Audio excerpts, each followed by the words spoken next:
Bismillahirrahmanirrahim. Assalamualaikum warahmatullahi wabarakatuh. Yang saya hormati dosen pengampu mata kuliah pendidikan anak berkebutuhan khusus Universitas Muhammadiyah Surakarta, serta Bapak Ibu guru maupun para pemangku kebijakan pendidikan, serta rekan-rekan mahasiswa Magister Pendidikan Dasar Universitas Muhammadiyah Surakarta yang saya hormati. Perkenankanlah saya di sini Amrih Mulak Arif Asrianto akan menyampaikan paparan tentang manajemen pendidikan inklusi di sekolah dasar. Adapun pemaparan ini merupakan hasil dari kajian beberapa jurnal yang kami dapatkan dari internet.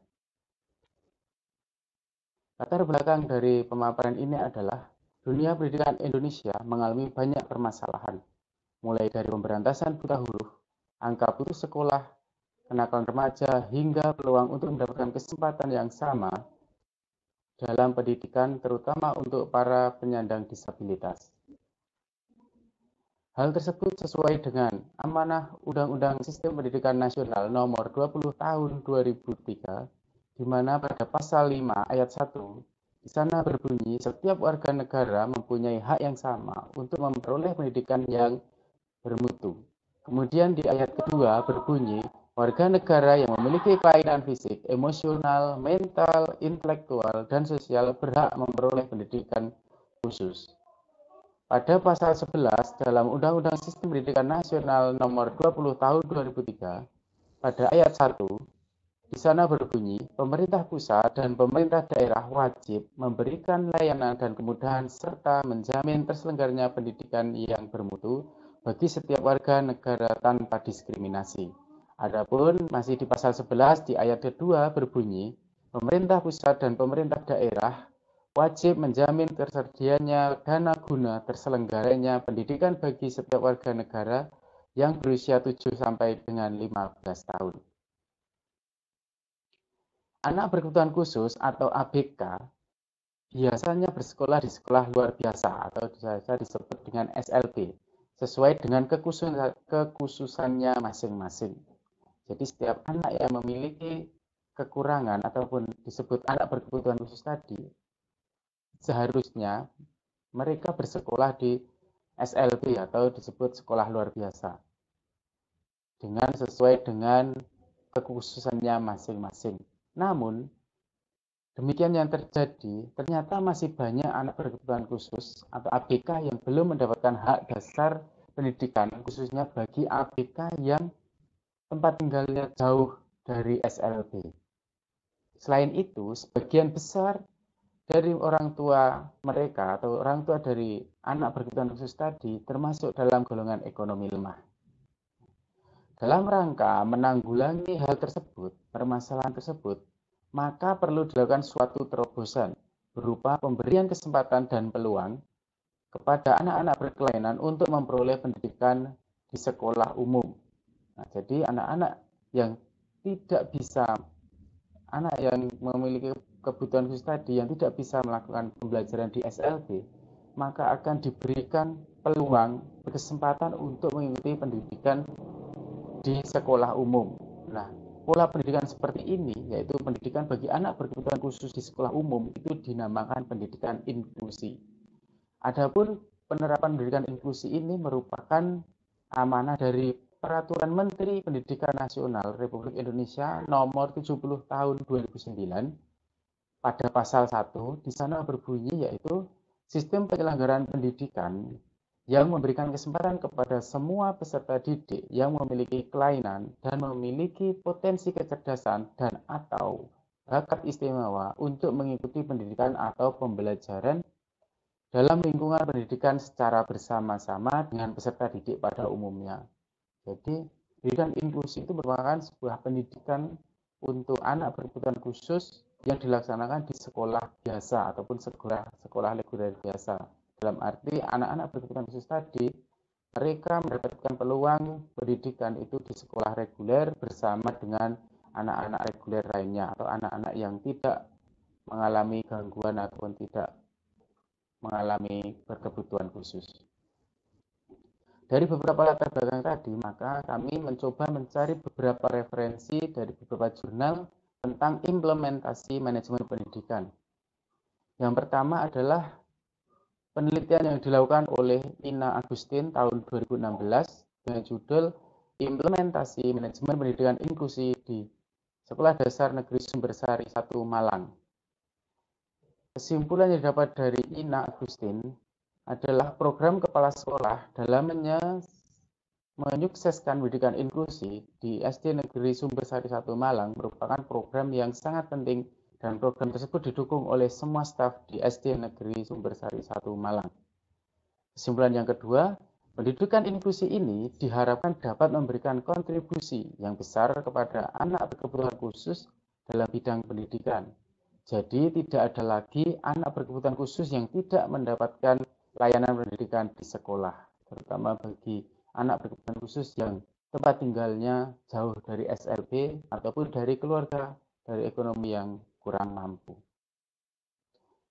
Kesimpulan yang ketiga terkait dengan implementasi program pendidikan inklusi di SD Negeri Sumbersari 1 Malang, kurikulum yang diterapkan merupakan kurikulum modifikasi yang disesuaikan dengan jenis kebutuhan peserta didik berkebutuhan khusus.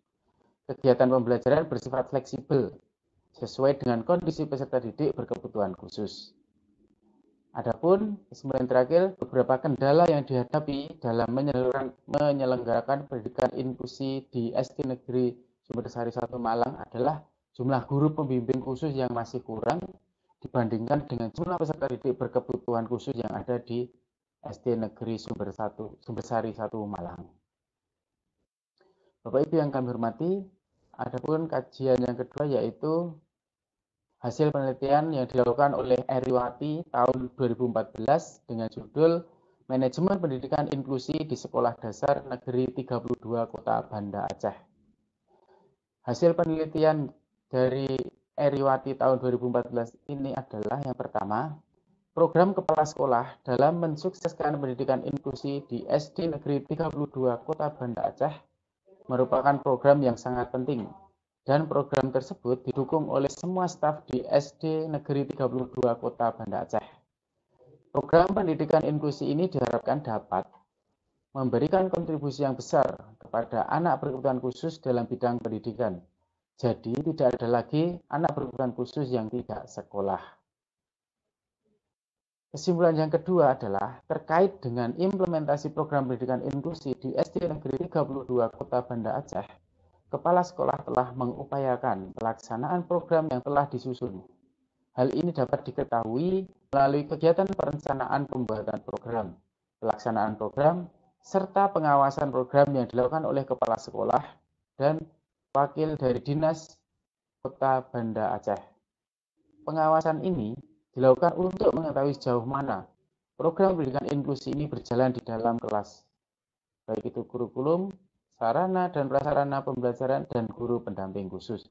Dan juga untuk memberikan penilaian baik yang telah tercapai maupun yang belum tercapai.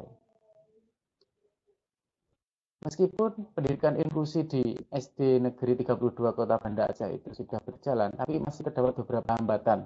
Adapun hambatan dalam melaksanakan pendidikan inklusi di SD Negeri 32 Kota Banda Aceh meliputi pembiayaan pendidikan, sarana dan prasarana, serta kurangnya tenaga guru pendamping khusus.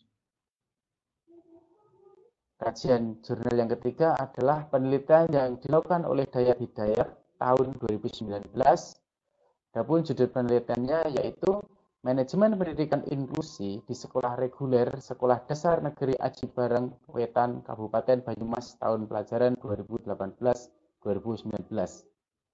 Kesimpulan yang didapat oleh Dayat Hidayat tahun 2019 adalah yang pertama, perencanaan manajemen pendidikan inklusi di SD Negeri Aji Barang Wetan dilakukan dengan perencanaan peserta didik, kurikulum, tenaga pendidik, dan sarana prasarana, serta menyusun tujuan dari program pendidikan inklusi. Kesimpulan yang kedua, pengorganisasian dilakukan dengan adanya pembagian tugas dan kepala sekolah menuju salah satu guru kelas untuk menjadi guru koordinator pendidikan inklusi. Kesimpulan yang ketiga, pengarahan meliputi adanya model kepemimpinan, pemberian motivasi, dan komunikasi. Serta kesimpulan yang terakhir adalah pengawasan dilakukan Dengan adanya monitoring yang dilakukan setiap 3 bulan sekali dan melakukan pelaporan hasil perkembangan pembelajaran peserta didik berkebutuhan khusus kepada orang tua atau wali murid peserta didik berkebutuhan khusus setiap 6 bulan sekali. Nah, itulah dari beberapa kajian dari beberapa jurnal tentang manajemen pendidikan inklusi di sekolah dasar. Dari beberapa jurnal yang telah kami kaji tersebut, dapat disimpulkan bahwa pendidikan inklusi di sekolah dasar reguler itu sangat penting, karena dengan adanya pendidikan inklusi tersebut, diharapkan tidak ada lagi anak berkebutuhan khusus yang tidak mendapatkan layanan pendidikan, yang dikarenakan tempat tinggal yang jauh dari SLB maupun dari kondisi orang tua yang kurang mampu. Serta beberapa hambatan yang dialami oleh beberapa sekolah tadi bisa menjadikan koreksi bagi setiap sekolah yang melaksanakan program pendidikan inklusi di sekolahnya agar benar-benar melaksanakan program pembelajaran khusus bagi anak berkebutuhan khusus dengan perencanaan yang matang serta didukung dengan dana, biaya, serta pemerintah setempat. Sekian paparan tentang manajemen pendidikan inklusi di sekolah dasar dari kami. Banyak kekurangan kami mohon maaf. Assalamualaikum warahmatullahi wabarakatuh.